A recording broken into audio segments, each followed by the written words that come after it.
ሰላም ዛሬ ይዘንላችሁ የቀረብነው የማቲያስ ኩኛን የህይወት ታሪክ ነው። ተከታተሉን።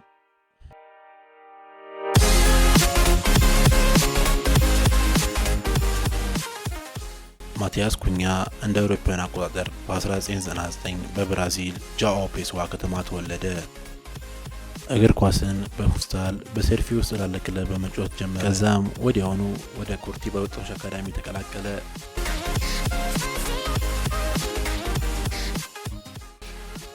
በ2017 18 ዓመት የሞላው ማቲያስ ኩኛ በዳላስ የወጣቶች ዋንጫ ውድድር ላይ የአውሮፓ ክለቦችን ቀልብ ሳበ።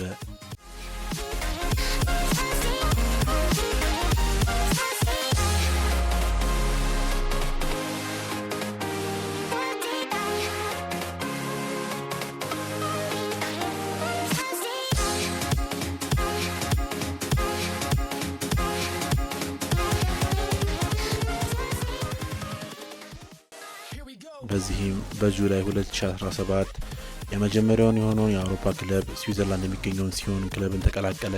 በዛን ዓመት በ32 ጨዋታ 10 ጎልና 8 አሲስት ማድረግ የቻለው ማቲያስ ኩኛ የሌሎች የአውሮፓ ክለቦችን ቀልብ ሳበ። በነሐሴ 24 2018 እንደ አውሮፓውያን አቆጣጠር ማቲያስ ኩኛ የቡንደስሊጋውን ክለብ አርቢ ላይፕዚግን በ5 ዓመት ውል ተቀላቀለ።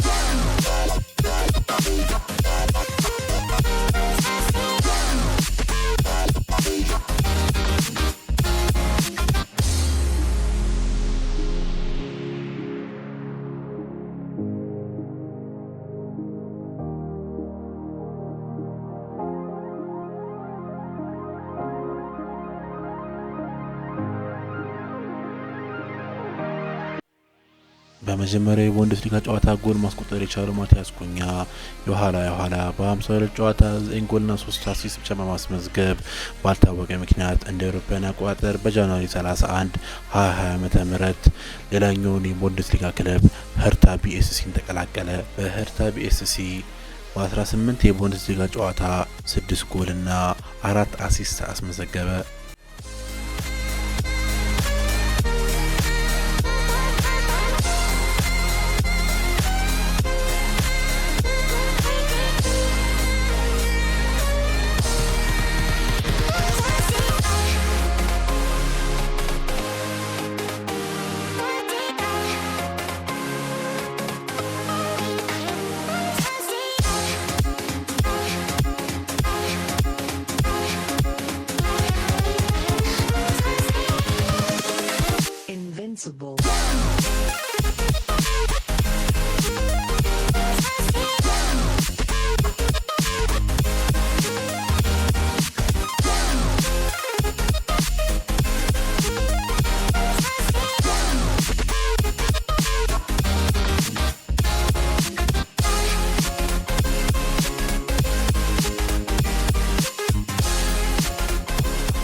እንደ አውሮፓውያን አቆጣጠር በኦገስት 25 2021 ማቲያስ ኩኛ በ30 ሚሊዮን ዩሮ የላሊጋውን ክለብ አትሌቲኮ ማድሪድ መቀላቀል ቻለ።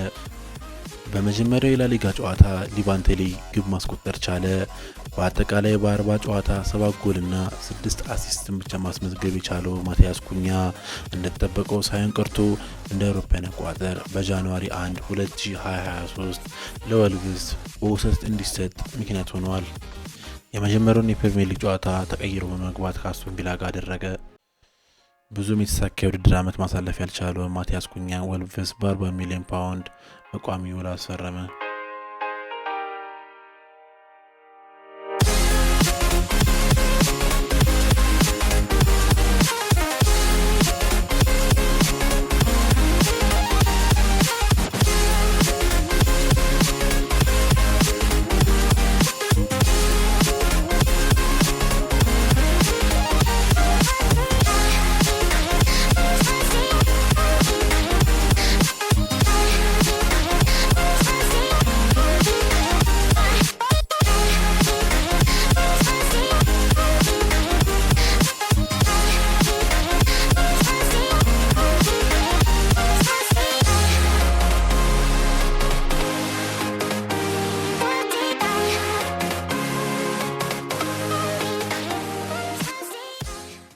በ2023/24 ዓ.ም ማቲያስ ኩኛ 15 የሊግ ጎሎችና 6 አሲስትን በማስመዝገብ ድንቅ የውድድር ጊዜን አሳለፈ። በአጠቃላይ በሁሉም ውድድሮች 22 የጎል ተሳትፎ ማድረግ ቻለ። በክረምቱ የዝውውር መስኮት ከታላላቅ ክለቦች ጋር ስሙ ሲያያዝ የቆየው ማቲያስ ኩኛ በወልቭስ መቆየት መረጠ። በዛው ዓመት በ2024/25 የውድድር ዓመት ማቲያስ ኩኛ 15 ጎልና 6 አሲስት በማስመዝገብ አጠቃላይ 21 የግብ ተሳትፎ ማድረግ ቻለ። በዚህም የማንቸስተር ዩናይትድ አሰልጣኝ የሆነውን ሩበን አሞሪም ቀልብ ሳበ። በስተመጨረሻም የዚህ ድንቅ ብራዚላዊ ማረፊያ ማንቸስተር ዩናይትድ ሆኗል። ማንቸስተር ዩናይትዶችም 62 ሚሊዮን ፓውንድ በመክፈል ይህን ድንቅ ብራዚላዊ የግላቸው ማድረግ ችለዋል። ይህ ብራዚላዊ እንደ ሌሎች ከዋክብቶች በማንቸስተር ዩናይትድ ስሙ ይጠፋል፣ ዓለም የተሳካ ጊዜ ያሳልፋል የሚለውን አብረን እናያለን። ፕሮግራማችን ከተመቻችሁ ላይክ፣ ሼር፣ ሰብስክራይብ በማድረግ አበረታቱን። እናመሰግናለን።